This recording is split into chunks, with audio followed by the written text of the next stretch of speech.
Okay, so now we are on paragraph number 2, and let's see what is there in this paragraph. The sound of Sahnai began to be considered auspicious. Auspicious means pavitra. Considered means mani jane lagi.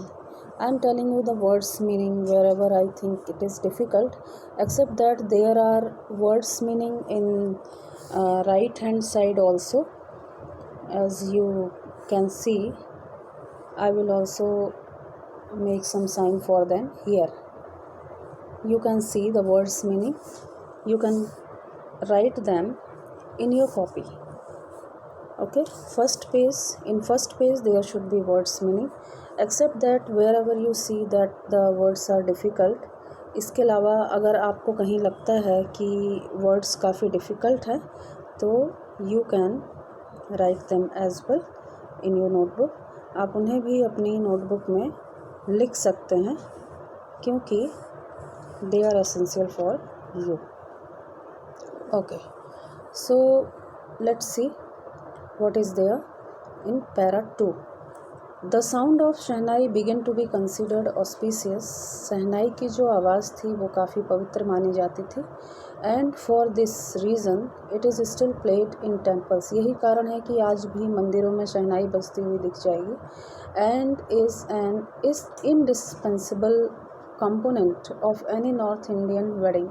उत्तर भारत में अगर कोई भी शादी हो तो उसमें बहुत सारे वाद्य यंत्र बजते हैं, लेकिन उसमें से शहनाई एक ऐसा वाद्य यंत्र है जो इंडिस्पेंसिबल है, मतलब इसको हटा नहीं सकते, उसमें से कंपोनेंट को ज़रूर बजेगी. इन द पास्ट, भूतकाल में, the shehnai was part of नौबत और traditional ensemble of 9 instruments found at royal courts.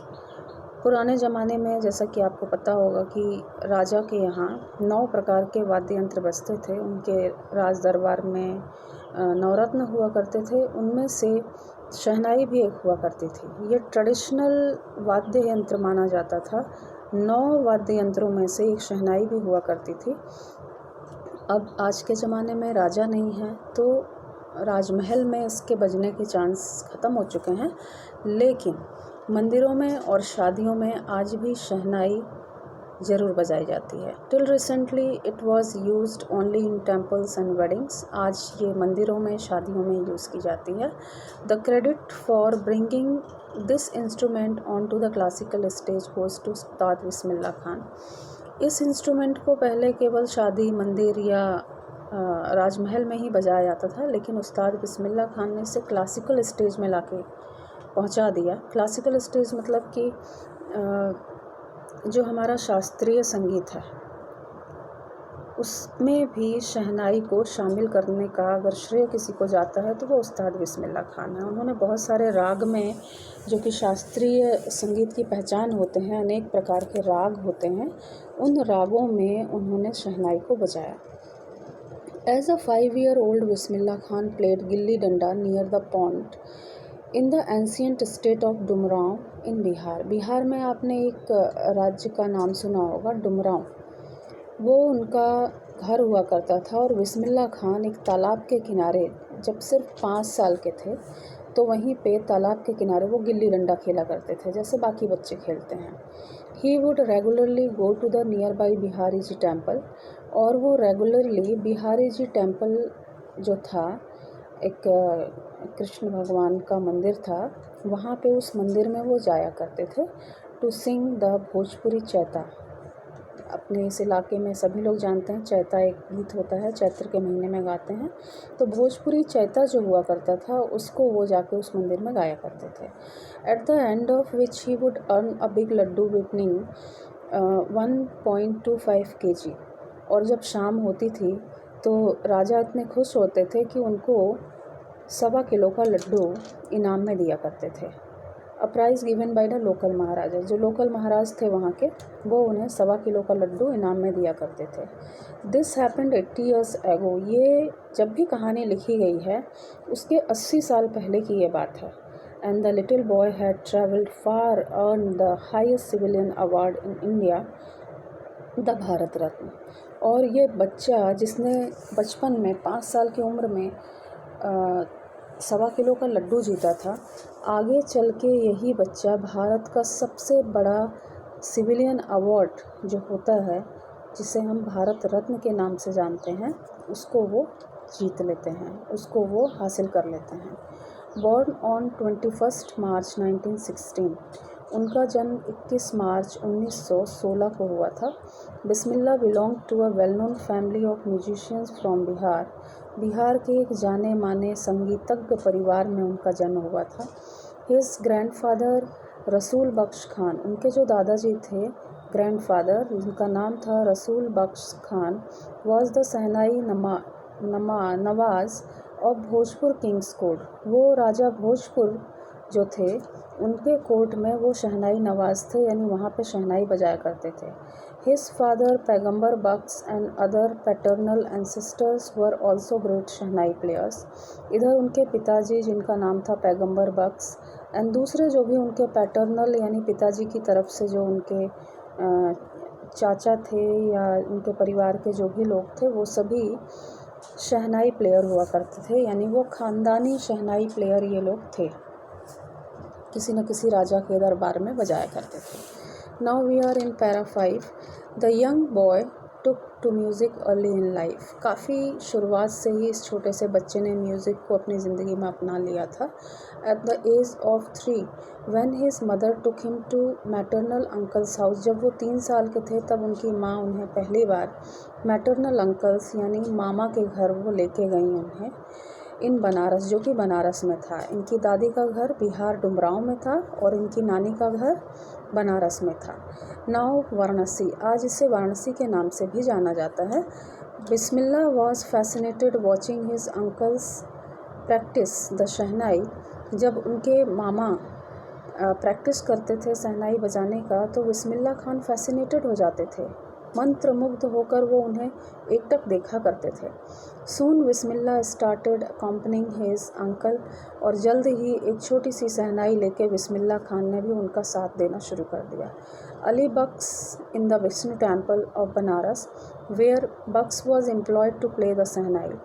Banaras का जो विष्णु टेम्पल है वहाँ पे अली बख्श जो कि उनके मामा थे, उनको नौकरी मिली थी शहनाई बजाने की, तो उस मंदिर में वो शहनाई बजाया करते थे। Ali Bakhsh would play the shehnai and Bismillah would sit captivated for hours. जब वो जाया करते थे बजाने के लिए तो बिस्मिल्लाह खान भी उनके साथ जाते थे। वो शहनाई बजाते थे और बिस्मिल्लाह खान घंटों मंत्रमुग्ध होकर उनको देखा करते थे, सुना करते थे। इस तरीके से बिस्मिल्लाह खान का इंटरेस्ट बढ़ा शहनाई में। Slowly he started getting lessons in playing the instrument and would sit practising throughout the day. और धीरे धीरे उनका जब इंटरेस्ट बढ़ा तो उन्होंने इसमें कुछ सीखना शुरू किया और फिर वो बैठ जाते थे और पूरे पूरे दिन शहनाई बजाने की प्रैक्टिस किया करते थे। For years to come the temple of Balaji and Mangala Maiya and the banks of Ganga become the young apprentice favourite हॉर्न्स where he could practice in solitude.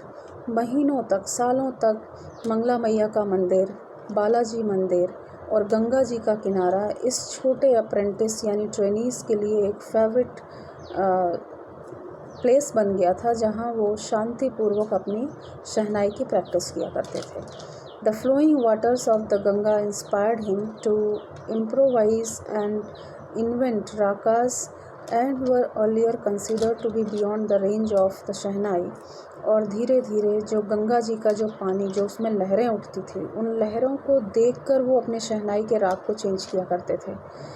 पहले कहा जाता था कि शहनाई जो है वो क्लासिकल म्यूज़िक में शामिल नहीं हो सकती, लेकिन बिस्मिल्लाह खान ने इसे क्लासिकल म्यूज़िक में, क्लासिकल राग को बजा के इसे साबित किया कि ये क्लासिकल म्यूज़िक में भी शामिल हो सकती है। एट द एज ऑफ 14, जब वो 14 साल के हुए तो Bismillah accompanied his uncle to Allahabad music conference. तो बिस्मिल्लाह खान जो थे उन्होंने अपने अंकल के साथ वो इलाहाबाद म्यूज़िक कॉन्फ्रेंस में गए। Eight the end of his recital, जब उन्होंने पूरा बजा लिया शहनाई बज चुकी तो Ustad Faiyaz Khan patted the young boys back and said, वहाँ एक उस्ताद आए हुए थे, शहनाई वादक थे वो भी, उनका नाम था फैयज़ खान। उन्होंने इनकी पीठ को थपथपाया और कहा, work hard and you shall make it, और मेहनत करो तुम और अच्छा कर सकते हो। With the opening of All India Radio in Lucknow in 1938 में जब लखनऊ में पहली बार ऑल इंडिया रेडियो खुला तो came Bismillah's big break, Bismillah Khan को एक बहुत बड़ा ब्रेक मिला, एक जॉब मिला। He soon became an often heard shehnai player on radio, जल्द ही वो रेडियो पे शहनाई प्लेयर बन गए जिन्हें पूरी जनता सुनती थी।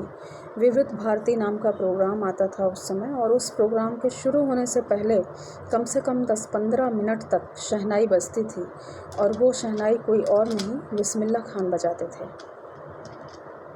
When India gained independence on 15th August 1947, जब 1947 में 15 अगस्त को भारत को आज़ादी मिली, तो Bismillah Khan became the first Indian to greet the nation with his शहनाई। तो बिस्मिल्लाह खान को इनवाइट किया गया कि आप नेशन को ग्रीट करिए अपनी शहनाई को बजा के। He poured his heart out into राग कैफ़ी, उस दिन उन्होंने राग कैफ़ी बजाया था। From the Red Fort to an audience which included Pandit Jawaharlal Nehru, who later gave his famous speech Tryst with Destiny।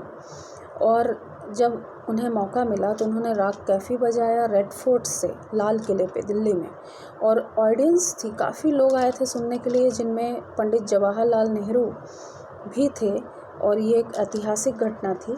फिर उन्होंने बाद में एक स्पीच भी दी जिसका नाम था ट्राइस्ट विद डेस्टिनी, नसीब के साथ कोशिश कीजिए, भाग्य आपका अच्छा है उसमें, और अगर आप कोशिश करते हैं तो बहुत अच्छा होता है।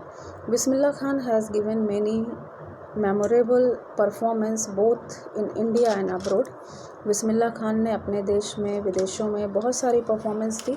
His first trip abroad was Afghanistan, वो पहली बार जब बाहर गए तो वो देश था अफ़गानिस्तान। वेयर किंग जहीर शाह, वहाँ उस समय जहीर शाह राजा हुआ करते थे, शाह हुआ करते थे, was so shaken by the maestro that he gifted the priceless Persian carpets and other souvenir। इतने खुश हुए उनकी शहनाई सुन के कि उन्होंने महंगे महंगे कालीन, पर्शियन कारपेट्स उन्हें इनाम में दिए, और दूसरे सॉवनियर्स जो थे, जो भी वहाँ की निशानियाँ थीं, जो कीमती चीज़ें थीं, वो उन्होंने उन्हें इनाम में दे दी। The king of Afghanistan was not the only one to be fascinated with Bismillah's music. ये अकेले नहीं थे जो बिस्मिल्लाह के म्यूज़िक से प्रभावित हुए थे, यहाँ तक कि फ़िल्म डायरेक्टर विजय भट्ट जो कि फ़िल्म डायरेक्टर थे, was so impressed after hearing Bismillah play at festival that he named a film after the instrument called गूंज उठी शहनाई। इतने खुश हुए उनका एक कंसर्ट देख के, एक स्टेज प्रोग्राम देख के, कि उन्होंने उनकी शहनाई के ऊपर ही एक फ़िल्म बना डाली जिसका नाम था Goonj Uthi Shehnai. The film was a hit, ये फिल्म एक बहुत हिट हुई, and one of Bismillah Khan's compositions, और इसमें एक बिस्मिल्लाह खान का कंपोजिशन था जिसमें उन्होंने शहनाई भी बजाई थी। गाना था दिल का खिलौना है टूट गया, आप लोगों ने सुना होगा, पुराना गाना है। Turn out to be a nationwide chartbuster, ये इतना फेमस हुआ गाना कि पूरे देश में इसे सुना गया। Despite this huge success in the celluloid world, Bismillah Khan's ventures in film music were limited to 2। इतना बड़ा संसार, सेलुलाइट वर्ल्ड था ये पूरा, आजकल का मॉडर्न वर्ल्ड था, लेकिन बिस्मिल्लाह खान सिर्फ 2 फिल्मों तक ही सीमित रहे, विजय भट्ट की गूंज उठी शहनाई एंड विक्रम श्रीनिवास की फिल्म कन्नड़ वेंचर जो कि था सनाधि अपन्ना। सिर्फ 2 फिल्मों में ही उन्होंने काम किया। I just can't come to terms with the artificiality, और वो कहते हैं कि मुझे ये बनावटीपन अच्छा नहीं लगता जो फिल्मों में होता है, and glamour of the film world, और जो इसमें ग्लैमर है, जो चकाचौंध है, वो उन्हें बिल्कुल पसंद नहीं आती थी। ही सेज विद एम्फेसिस, काफ़ी प्रभाव के साथ वो इस चीज़ को कहते हैं। Awards and recognitions came thick and fast, उन्होंने कहा अवार्ड्स का क्या है, पहचान का क्या है, ये तो आते जाते रहते हैं, कभी ज़्यादा कभी कम। Bismillah Khan became the first Indian to be invited to perform at prestigious Lincoln Central Hall in United States of America. उन्हें बुलाया गया एक यूनाइटेड स्टेट्स ऑफ अमेरिका के एक बहुत बड़े ऑडिटोरियम में। प्रेस्टीजियस ऑडिटोरियम था जिसका नाम था लिंकन सेंटर हॉल। इस जगह पे उन्होंने एक बहुत बड़ी अपनी concert the. He also took part in the world exposition in Montreal. इतना ही नहीं, वो मॉन्ट्रियल भी गए और वहाँ पे उन्होंने अपना एक परफॉर्मेंस दिया in the Cannes art festival. Cannes महोत्सव के बारे में आपने सुना होगा, वहाँ पे भी उन्होंने अपनी performance the. And in Osaka trade fair, Osaka जो कि जापान में ट्रेड फेयर लगता है, वहाँ पे भी उन्होंने अपनी performance the. So well known did he became internationally that an auditorium in Tehran was named after him. इतने ज़्यादा वो इंटरनेशनली फेमस हो गए कि तेहरान में तो उनके नाम पे एक ऑडिटोरियम खोल दिया गया जिसका नाम था तहर मौसकी उस्ताद बिस्मिल्लाह खान। तहर मौसकी उस्ताद बिस्मिल्लाह खान नाम का एक ऑडिटोरियम उनके नाम पे ही खोल दिया गया तेहरान में। National awards like Padmashri, the Padma Bhushan and Padma Vibhushan were conferred to him. ये सारे अवार्ड्स उनको दिए गए इन 2001। लेकिन 2001 वो साल था जब Ustad Bismillah Khan was awarded India's highest civilian award, the Bharat Ratna. 2001 में उन्हें सबसे बड़ा सिविलियन अवार्ड भारत रत्न दिया गया with the coveted award resting on his chest. जो अवार्ड उन्हें मिला था उसे उन्होंने अपने सीने से लगा लिया। एंड हिज आइज़ ग्लिंटिंग, उनकी आंखों में चमक दिख रही थी।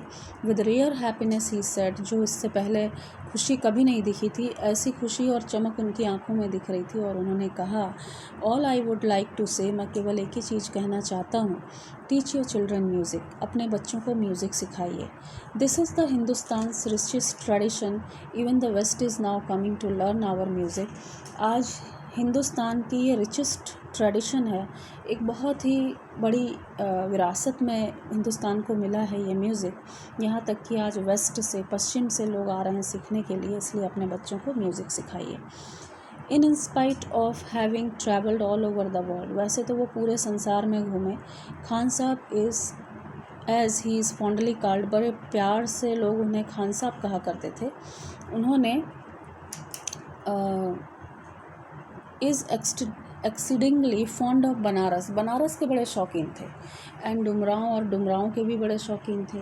And they remain for him the most wonderful towns of the world. पूरे संसार में घूमने के बाद भी उनके लिए वो पूरे संसार में सबसे खूबसूरत, सबसे शानदार शहर हुआ करते थे। A student of his once wanted him to head a shehnai school in USA। एक बार उनका एक स्टूडेंट उनके पीछे पड़ गया। उसने कहा कि नहीं साहब, आप USA में एक शहनाई स्कूल ज़रूर खोलिए और हमें भी सीखने का मौका दीजिए। And the student promise to recreate the atmosphere of Banaras by replicating the temples there. Student ने ये तक कहा कि हम जैसे बनारस में मंदिर बने हुए हैं वैसे ही मंदिर हम यहाँ बना देंगे, पूरा का पूरा बनारस हम यहाँ पे ऐसा लगेगा कि शिफ्ट कर दिया है हमने। But Khan sahab asked him if he would be able to transport river Ganga as well. लेकिन खान साहब ने मजाकिया अंदाज में कहा कि अगर आप रिवर गंगा यानी गंगा नदी को भी यहाँ ट्रांसपोर्ट कर सको तो मैं यहाँ ज़रूर स्कूल खोलूँगा। Later he is remembered to have said, last में वो कहते हैं कि that is why whenever I am in foreign country, जब कभी मैं विदेश में होता था तो I keep yearning to see Hindustan, तो मुझे हिंदुस्तान की बड़ी याद आती थी, देखने का मन करता था। वाइल इन मुंबई, जब मैं मुंबई में होता था तो I think only Banaras and Holi Ganga, तो मुझे बनारस बड़ा याद आता था, पवित्र गंगा बड़ी याद आती थी। एंड वाइल इन बनारस, और जब मैं बनारस में होता था तो आई मिस द यूनिक मट्ठा ऑफ डुमरांव, तो मुझे डुमरांव का वो मट्ठा बड़ा याद आता था कि मैं कैसे वहाँ पे जाता था और क्या स्वाद था वहाँ पे। ये हालत थी बिस्मिल्लाह खान की कि उन्हें अपनी जड़ों से बड़ा लगाव था। Ustad Bismillah Khan's life is perfect example of the rich cultural heritage of India. अगर हम उनकी लाइफ को देखेंगे तो हमें उसमें पूरे के पूरे भारत का कल्चरल हेरिटेज यानी सांस्कृतिक विरासत उसमें दिखती है उनके जीवन में। One that effortlessly accepts that a devout Muslim like him can very naturally play the Shahnai every morning at Kashi Vishwanath temple, कोई भी ये देख सकता है कि उनके जैसा एक मुस्लिम जो था वो काशी विश्वनाथ मंदिर में जाके हर सुबह उसी पवित्र मन से शहनाई बजाता था जिस पवित्र मन से कोई पंडित या पुजारी वहाँ पे पूजा करते थे। उस्ताद बिस्मिल्लाह खान पास्ट अवे और 21 अगस्त 2006 में 21 अगस्त को उनका देहांत हो गया एट द एज ऑफ 90। उस समय वो 90 साल के थे। आफ्टर अ प्रोलॉन्ग इलनेस, काफ़ी बीमार रहने के बाद ऐसा हुआ। ही was given a state funeral and the government of India declared one day national mourning, और गवर्नमेंट ऑफ इंडिया ने एक दिन का राष्ट्रीय शोक घोषित किया उनकी मृत्यु पे। इस तरह से you can see that Bismillah Khan was really a true Indian। वो एक ट्रू इंडियन थे, having all the cultural heritage in his personality. उनके जीवन में हम भारत की संस्कृति को देख सकते हैं। He was beyond any religion, वो किसी धर्म के मोहताज नहीं थे। And in this way the chapter ends and some questions will be given to you regarding Bismillah Khan. After that, the NCERT solutions will be provided to you. You have to just complete your work and show it to me from 25th May to 30th May. Thank you very much.